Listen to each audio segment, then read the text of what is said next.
The NFL draft never goes the way we expect, so it can be helpful and fun to play out some different scenarios and see how they might affect the dynasty outlook of certain players or the rookie class as a whole. And that is exactly what we're doing today. I've got a 4-round mock draft that was done recently by Chad Reuter of NFL.com, and there are a ton of off the wall selections, really weird picks that I think would totally shake up the rookie landscape. So we're going to pretend that that's the reality, and we're going to do our own super flex tight end premium dynasty rookie mock draft based on those landing spots. My name is Paul. This is Pure Potential. If you enjoyed today's video, make sure to subscribe to the channel, leave a like, leave a comment. Let's get into it.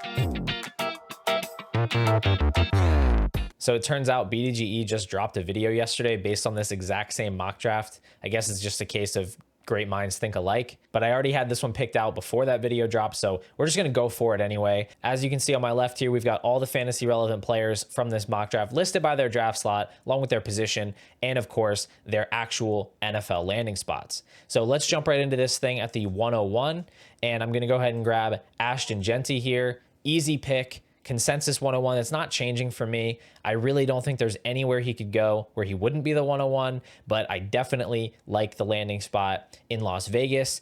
There is absolutely no running back of consequence there. Not that I'd be worried necessarily about competition for him, but he is going to get as many touches as he can handle. And I think this offense should be functional with Geno Smith, Brock Bowers, and Jacoby Myers there. And then at the 102 here, I'm going to go with another running back that gets first round draft capital, and that's Amari Hampton, going 21st overall to the Steelers.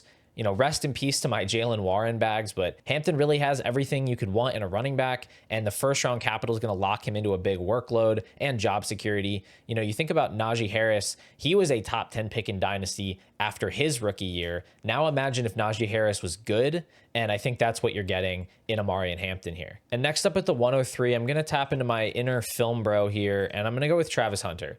4th overall pick to the Patriots. Obviously, I would need some assurances that he's going to be playing offense and not defense. But as Drake May's #1 wide receiver option with top 5 draft capital and a pretty impressive college production profile when you consider the context that he was playing both ways, I think that this would be an awesome pick at 103. I think he has incredibly high upside. And again, the film community loves Travis Hunter. So even though his production is not tippy top elite for wide receiver prospects, I just think the draft capital and the consensus opinion on him is enough to push him up to wide receiver 1 overall in this class. And then at the 104, we're finally going to get to our first quarterback here, and that's going to be Cam Ward. Pretty easily for me. I just think he's by far the most interesting quarterback prospect in this class. He's certainly not on par with the top prospects from last year's class, especially when you consider the lack of rushing upside. I don't think he's going to add a ton of volume on the ground, but he is definitely capable of making big plays through the air, and just being able to draft the #1 overall pick at this price, I think he'd be a decent bet to gain value from year 1 to year 2. Then at the 105 here, we're going to go with the guy that's been considered the wide receiver 1 throughout much of the process. Of course, that's largely to do with Hunter's positional assignment being unclear. But Ted McMillan out of Arizona, I kind of figured McMillan would end up being my wide receiver 1 and probably a top 3 overall rookie in the class. But that was when I thought he was kind of a lock for top 10 draft capital. If he's going to fall all the way to Seattle at 18, that changes things for me. And it's not that it's a bad landing spot. I think it's a good fit for him. He's kind of the DK Metcalf replacement, I guess is the logic here. But when you think of a wide receiver going late into the teens versus top 10, it's just a totally different equation in terms of comps and hit rates. So that does make him a little bit less attractive. Still worth the top 5 pick here, but not quite as exciting. Now, there are plenty of other attractive options here that went in the first round of this mock, but I'm actually going to dip into the second round here, and I'm going to go with Travion Henderson out of Ohio State. He gets the 2nd round draft capital to the Dallas Cowboys, kind of the dream landing spot for running backs. Everybody's been wish casting Jeanty there at 12. Definitely a good spot when you think of the depth chart. I mean, completely vacant. They signed Javonte Williams and Miles Sanders to like basically minimum contracts. That is the equivalent of no competition really. And Henderson, never really a full-time guy in college, but does everything really well. Efficient rusher, you know, super fast, really good receiver, even a great pass protector despite not being a super big running back. I just think the upside here is sky high. So sign me up at 106, even with some of these other players on the board. All right, kicking off the back half of the first round at 107, Remember, this is a tight end premium draft. We are going to go with Tyler Warren. He gets kind of the great draft capital we're hoping for, 12th overall pick. In this mock, it's a trade up. So the Broncos move up to the Cowboys pick and they grab Tyler Warren. He's a big athletic tight end coming off a monstrous final season. Top 15 draft capital to a Sean Payton offense that needs pass catchers. I am not afraid of Evan Ingram in this scenario. I'm not going to overthink this. Super high upside for Warren, and I think he's a great pick here at the 107. And then at the 108, we're going to go with another wide receiver who goes just a couple of picks after Ted McMillan in this one, 20th overall. The Dallas Cowboys are going to land him after moving down. Broncos come up for Warren. Cowboys drop down. They get their wide receiver too in Emeka Egbuka. He's a really solid prospect just across his whole collegiate career, had his big sophomore season, but really dealt with serious competition. You know, he played with Garrett Wilson and Chris Olave and Marvin Harrison and Jeremiah Smith. He's played with really good wide receivers, still efficient, still productive. He worked mostly in the slot in college, but with this draft capital and landing spot, I think that would be a strong indication that at least one team, right, at least the Cowboys, think he can play inside and out. They're not going to burn a top 20 pick on a wide receiver that is slot only. The NFL just doesn't really do that anymore. And CeeDee Lamb plays in the slot a good bit. So they'd have to be planning to kind of mix and match their utilization, letting Egbuka go out wide when Lamb is in the slot. I don't think they would draft him top 20 and then let, Jalen Tolbert take all the outside snaps. So I think this would be a big endorsement for Egbuka's ability, and it would line up with how I view him as a player. All right, so at 109 is where things start to get weird. In this mock, Jackson Dart goes to the Jets, 7th overall. Now, let's just say, first of all, this is not going to happen. I don't believe this for a second. When we had the 2022 class with Kenny Pickett and Matt Corral and Desmond Ridder, everybody wanted to mock these sort of lesser quarterback prospects in the early first round.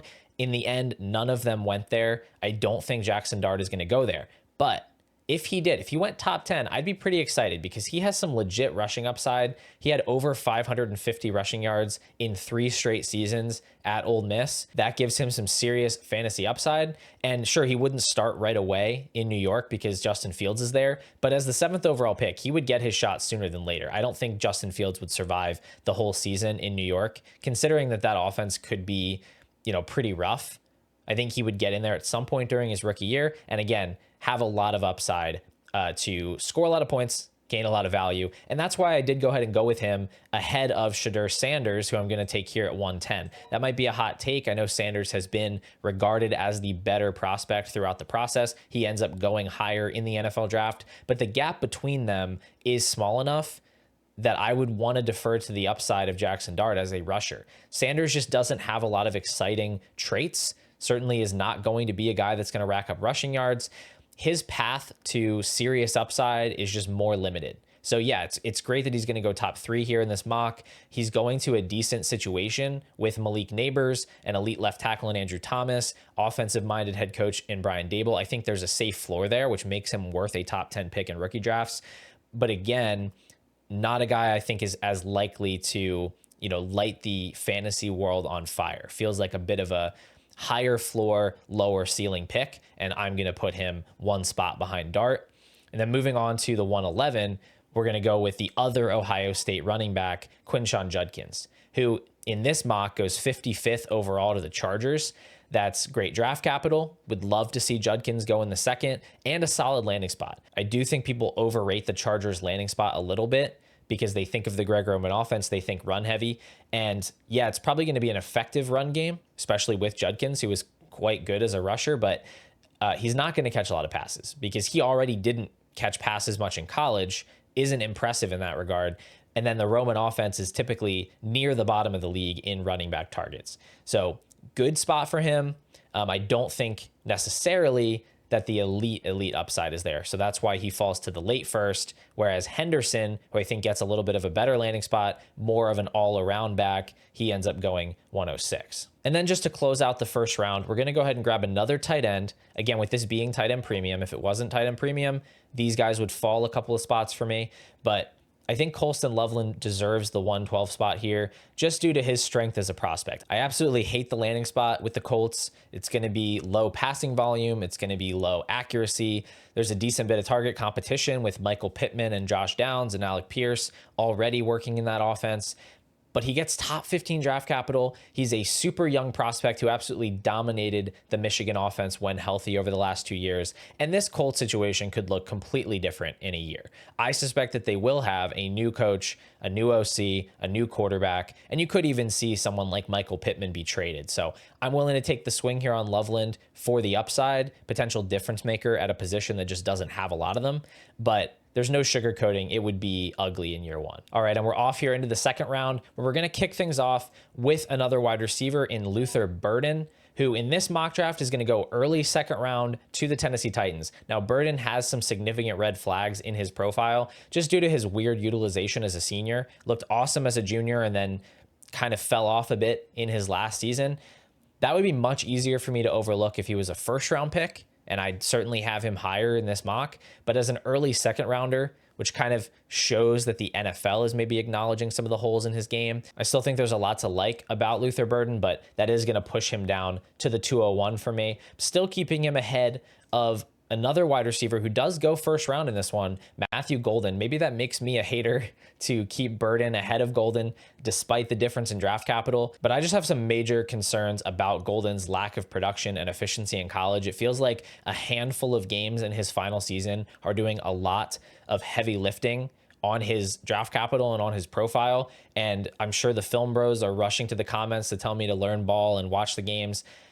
Admittedly, first round draft capital to the Packers, where Jordan Love desperately needs a wide receiver one, it's tempting, but I just don't think that I can get him much higher than 202 at least in this hypothetical reality. But either way, we're going to move on to 203. I'm going to grab Caleb Johnson here, running back out of Iowa.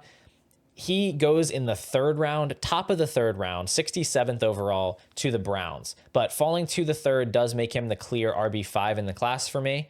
Still very appealing on this wide open depth chart. He's really just going to be working against Jerome Ford in the backfield. He's got the size to handle a heavy workload. He was more involved as a pass catcher than you might think. It's kind of masked by the low overall volume of the offense he was in, but his reception shares look decent. He feels like a better version of the Trey Benson bet from last year. Running back that we wish went in the second, but still goes in the third, gets a decent landing spot. He's a better overall prospect than Benson was, and I like getting him here in the early third. Then at 204, I'm going to grab Jaden Higgins, who for some reason is like totally buried in the sleeper ADP. But I love Jaden Higgins, big productive wide receiver from Iowa State. He goes 57th overall in this one to the Panthers. He's 6'4", like 215, high speed score, ran a 4.47, I think. Second round pick here. He walks into a depth chart with 34-year-old Adam Thielen, rookie flop Xavier Legette, and a UDFA in Jalen Coker as his main competition. I think very easy to picture Higgins coming in and establishing himself as Bryce Young's wide receiver one pretty much right away. And again, just a prospect I like. I think he's a little bit underrated, although the community certainly is rising on him, but I like him here at 204. At 205, we're going to take a bit of a big swing on Jalen Milroe. He goes third round in this mock to the Las Vegas Raiders, 68th overall. The pros for Milroe are that he's insanely fast and he has prolific rushing upside. So you put this dude on the field, I think he's pretty much an auto start in fantasy. The cons for him, obviously not going to start in year one or potentially for a while if Geno Smith stays healthy. And yeah, elephant in the room, he's probably bad. He's probably not a good quarterback. But his scoring potential is high enough. I'm willing to, look past some of those cons. I'm willing to forgo the remaining prospects to take the big swing, the home run swing here on Milroe. I just want you to imagine for a second, obviously hope this doesn't happen, but just imagine if Geno Smith went down with a season-ending injury in week one, right? What would people pay for Jalen Milroe? What kind of excitement would be buzzing around him if he was the presumed starter for the rest of the season? Like, it would go crazy, and I think you would immediately get a big return on this investment. So that's the kind of upside we're talking about here. Not necessarily any obvious league-winning players at other positions that are still on the board. So Give me Milrow at 205. And then at 206, I cannot ignore the first round draft capital any longer, although I ignored it as long as I possibly could. I'm going to take Isaiah Bond, another wide receiver out of Texas, teammate of Matthew Golden. In this one, he goes 32nd overall to the Los Angeles Rams, who trade down. It's kind of a weird fit, kind of a weird pick for me. I don't know, maybe it's not wise to rank Bond behind Jaden Higgins given the difference in draft capital. But here's the thing, I don't like Bond's profile. I think his production in college is like weird and a little bit underwhelming. And I really, really hate the landing spot. Like you've got Puka Nacua and now Devontae Adams there. Whether or not Isaiah Bond is in the picture, those guys are going to dominate the targets. They could have close to 60% of the targets between them. Bond seems like he would fit more in the Tutu Atwell role in the McVay offense, which is certainly not amazing for fantasy. So you think of Bond walking into this situation, sure, he's a first round pick, but he's going to have to deal with this duo for at least one season, maybe two, if Adams still has anything in the tank. And by the time Devontae Adams is gone, Stafford could be on his way out. He could be gone. So it's like hard for me to picture the way that this goes well enough for Bond that he gains a lot of value. In a way, it kind of reminds me of Ricky Pearsall from last year. Not that they're similar prospects at all, because they're not. But he went 31st overall to the Niners. He was kind of an overdrafted prospect. If you look at just production, didn't have a clear path to opportunity in year one. He went mid-second in rookie drafts, just like I'm taking Bond here. And since then, even though he got the Ayuk injury, he got the McCaffrey injury, Debo looked washed, he got some opportunity. He still has only managed to climb up into the 112, kind of 201 range. I feel like that's really your best case scenario with Bond, is like maybe he gets on the field because of an injury and looks okay. Again, doesn't have me super duper excited, but I'm going to move on to 207 here, where I'm going to grab another Iowa State wide receiver, Jalen Noel. He played alongside Jaden Higgins. They were similarly productive in 2024, but Noel is more of a slot player. At least that's how he was used. A lot of like low ADOT stuff and then down the field stuff, but not as much in the intermediate range. He was also a later breakout than Higgins, so I do still prefer Jaden Higgins. Obviously took him higher here. Noel in this mock goes 47th overall, which is the highest I've seen him, to the Cardinals, where he would obviously have to compete with Marvin Harrison and Trey McBride for targets. So that's not great. Like he'd most likely, almost certainly be the third target for Kyler Murray. It's not really a recipe for upside, but the combo of draft capital, production, and his elite athleticism do make him a pretty attractive pick here in the back end of the second round. And then I feel like there's a bit of a teardrop. Like I'm not super excited, about any of these guys. And that's typically what we see in rookie drafts. Right when you get to that back end of the second round, it all becomes a little bit less sure. But I'm actually going to go ahead and grab a third tight end here with Mason Taylor, who in this draft goes 41st overall, which is like really legit draft capital, to the Chicago Bears. So Mason Taylor didn't really light up the stat sheet in college, but he's a guy with pro-ready skills. He's athletic. He's a good blocker. So I think he has a great chance to get on the field early. He's a very young tight end, early declare. Again, big investment from the team. I think this is a fine spot to grab Ben Johnson's new Sam Laporta. Right? Not to say that he is Sam Laporta, but he'd be getting that type of a role in Ben Johnson's offense, playing alongside DJ Moore and Rome Odunze. What becomes of Cole Kmet? I'm not really sure, but if this type of pick were to happen, it's safe to say Kmet is not really in the team's plans. Maybe he'd be traded. I'm not entirely sure. Now we're going to go a little deeper here at the 209. We're going to dig into the fourth round, and we're going to take Cam Scatterbo. Now this is maybe an odd pick, right, to go all the way down into the fourth round when we have plenty of players left that had third round draft capital, even some second rounders left like Xavier Restrepo. But I just think when you're this late, right, the equation shifts a bit. And the question is, what do you win if you win, right? What is the ceiling outcome here? With Scatterbo, you have an extremely productive college running back, good pass catcher. You look at JJ Zacharyason's prospect guide, which I definitely would recommend checking out. He calls Scatterbo potentially the second most productive running back prospect in this class. He's got plenty of size, crushed the broad jump and the vertical jump at the combine. So he's somewhat athletic. The big question mark with him is speed. I think his pro day is actually today. So we'll see what kind of speed he has when he runs the 40. But I don't suspect it'll be super fast, but we have seen some round 4 running backs provide relevance over the last several years. We had Bucky Irving last year. We've had Ramondre Stevenson, Chuba Hubbard, even Damian Pierce had a run, Michael Carter. The hit rates are definitely not good, but I think if you're going to bet on a guy, let's bet on a productive, super productive college running back entering a mostly empty backfield in a run-friendly offense. I think that's a good recipe. So yeah, I have some reservations about pulling him up ahead of some of these other round 3 players. But again, I see the upside case very clearly. And that's also true of my next guy here, which is going to be Byshell Tootin.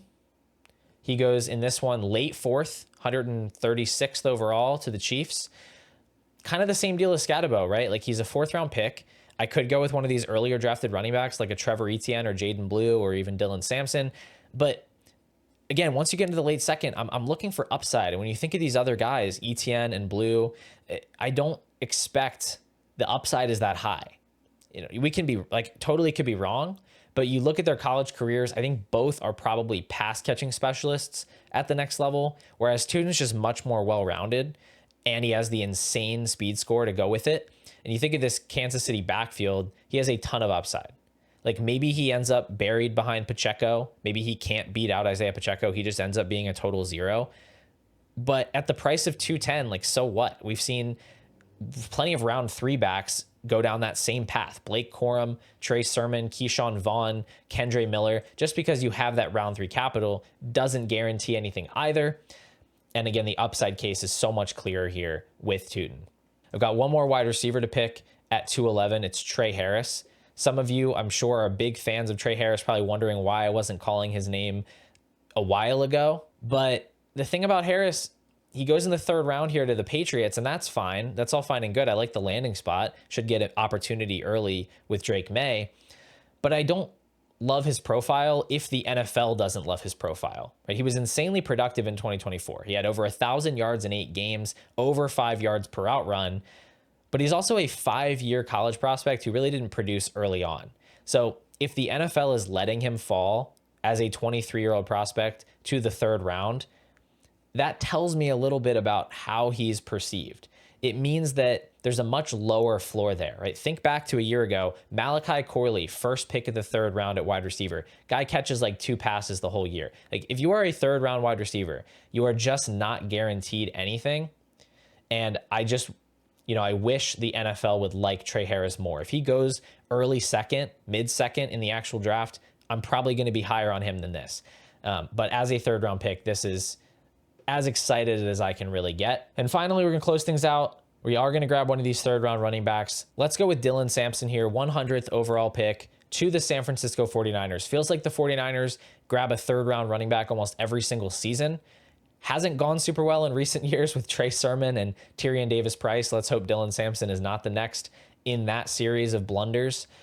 But he's an interesting fit for the team. He's a little bit of a smaller back, but I think he would fit really well for what the 49ers like to do. Obviously, that's a really good running scheme. Shanahan knows how to get the most out of his running backs. Sampson wasn't crazy productive in college, didn't really get a big workload until Jalen Wright left last year. And his best season reception share is 8.5%. So again, I think like these other round 3 backs, like Jaden Blue, who goes 64th overall, I think it's fair to question what the true upside is. But if I was to picture Sampson, in a starting role, like if McCaffrey went down and let's say Sampson was able to beat out Isaac Guerrero, that's a guy you're going to want to play. Jordan Mason wasn't catching passes last year. He was a guy you wanted to start when he was healthy. So I think that there's enough handcuff upside to justify that late 2nd round pick. But of course, knowing how things typically go in San Francisco, I'm sure that both Sampson and Guerrero will just get usurped by some undrafted free agent in training camp. But anyway, there's a lot of interesting players still on the board here. You've got Quinn Ewers, 2nd rounder to the Seahawks. That's interesting. You've got Xavier Restrepo, 2nd round draft capital to the Bills. That would have been much more interesting before Restrepo ran like a 4.8 40. You got Jack Beck, 3rd round to the Jets. There's a lot of players here that I'd be interested in taking in the 3rd round. But as far as the top 2 rounds, this is pretty much how I'd see it playing out if this NFL mock draft was reality.